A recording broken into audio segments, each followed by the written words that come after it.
Hi, and welcome to the Digital Digging YouTube channel.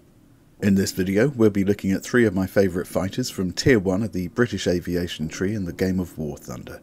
The original idea was to create a top 10 list of all the aircraft in the game, but that proved too traumatic, so I adjusted it to 5 from each tier, which went a little too far in the other direction. In future videos, as the number of aircraft per tier increases, there may be some runners-up included too. Right then, we'll crack on. At number 3 is the Hawker Fury Mk2. Initial development of the Hawker Fury began as early as 1927, and it was the first RAF fighter capable of exceeding 200 miles per hour or 321 kilometers per hour when it entered service in 1933. It was available with a bewildering choice of power plants for both testing purposes and overseas markets. These included the Armstrong Siddeley Panther, the Bristol Mercury, the Hispano-Switzer 12NB, the Lorraine Petrel, the Pratt & Whitney Hornet, and the choice of the RAF, the Rolls-Royce Kestrel 4 inline piston engine. In 1937, 6 squadrons were equipped with Fury Mk2s while awaiting the Hurricane, which was still in development. After the Hurricanes came into service, the Fury was pretty much relegated to a minor training role in Britain, while the Yugoslav Furies continued in combat until 1941. This agile little aircraft exemplifies how much fun you can have in a digital biplane, and although the firepower isn't up to all that much, the sheer manoeuvrability makes it a joy to fly. It was really this aircraft that allowed me to appreciate the amount of effort that had gone into the modelling in the game. When I was a youngster, I used to make airfix kits of various planes, and the Fury was amongst them. Given that it was a biplane, you had to spend a lot of time holding all the surfaces together while the glue was setting, so that various details of this kit in particular were burned into my memory. Many years passed, as did much water under various bridges, and I'd forgotten about this almost entirely until the sunlight glinted off the wing of my Fury Mk2 in the game and illuminated the ribs on the upper wing, triggering a wealth of fond and frustrating childhood memories which flowed unbidden into my mind in what's known as a Proustian rush. But it wasn't this alone that secured the Fury a place in my top 3. As I said, this is a fun aircraft to fly, and is more than capable of bringing down, or at least seriously inconveniencing, any other aircraft of a similar battle rating.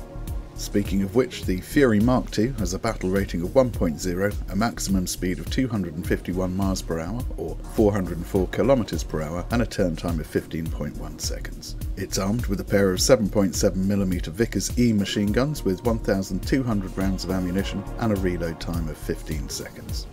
And while it might not carry the same significance for you as it did for me, this is an undeniably entertaining aircraft to find your feet in. And as you work your way up through the tiers, you may well find yourself recalling just how easy it is to throw this aircraft around the sky with great fondness. At number 2 is the Gloucester Gladiator Mk2.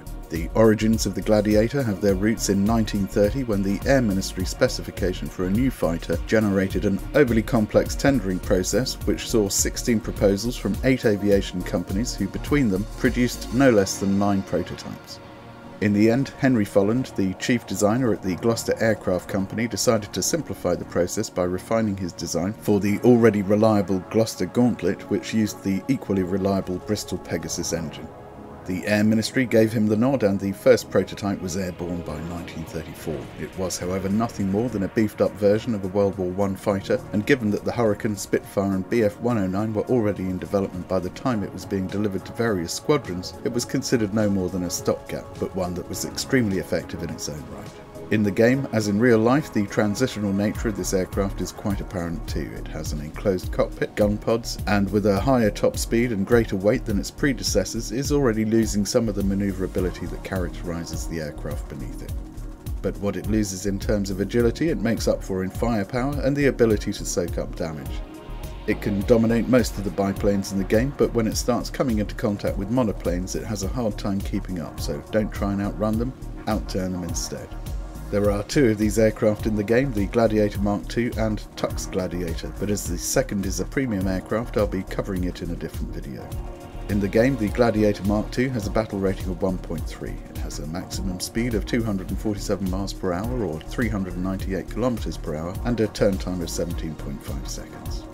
It's armed with 4 Browning machine guns with 2,000 rounds of ammunition and a reload time of 15 seconds.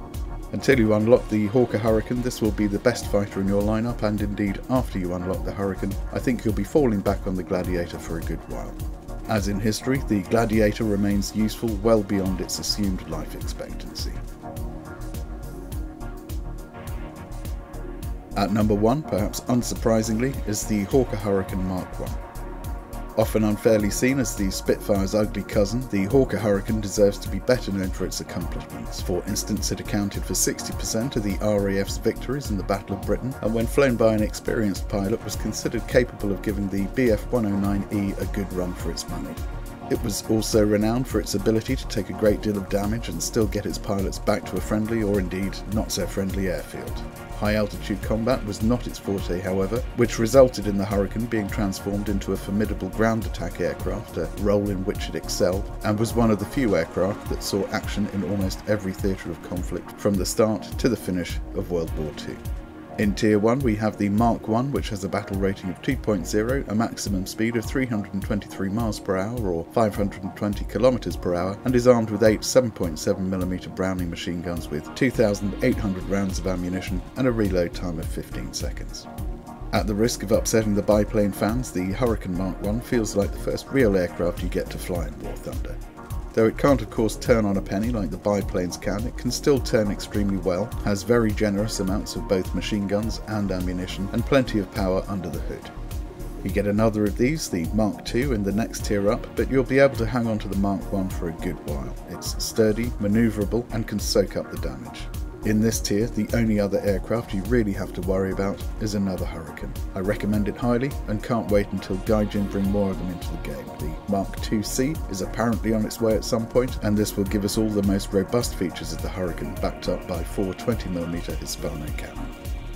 The only other non-premium fighter left in the tier is the Nimrod, of which we have 2. There's nothing wrong with this rather splendid little aircraft, but this was a top 3 non-premium video and someone had to be left out. These biplanes have many of the characteristics that make the Fury so enjoyable to fly, so have fun with it. Right, that's it for another video. Let me know if you'd like to see more like it. I'm choosing the top 3 tier 2 Brits as we speak, and I'm more than happy to continue up the tiers and across the nations too. If you'd like to offer encouragement in the comments, that'd be more than welcome, and you could also click on the like button if you feel so inclined, but I leave that up to your conscience. Do it or don't do it. I mean, we'll all be dust in 100 years, so it's not like it really matters. Okay, cheerio chaps, and I hope to see you for the next one. Bye bye.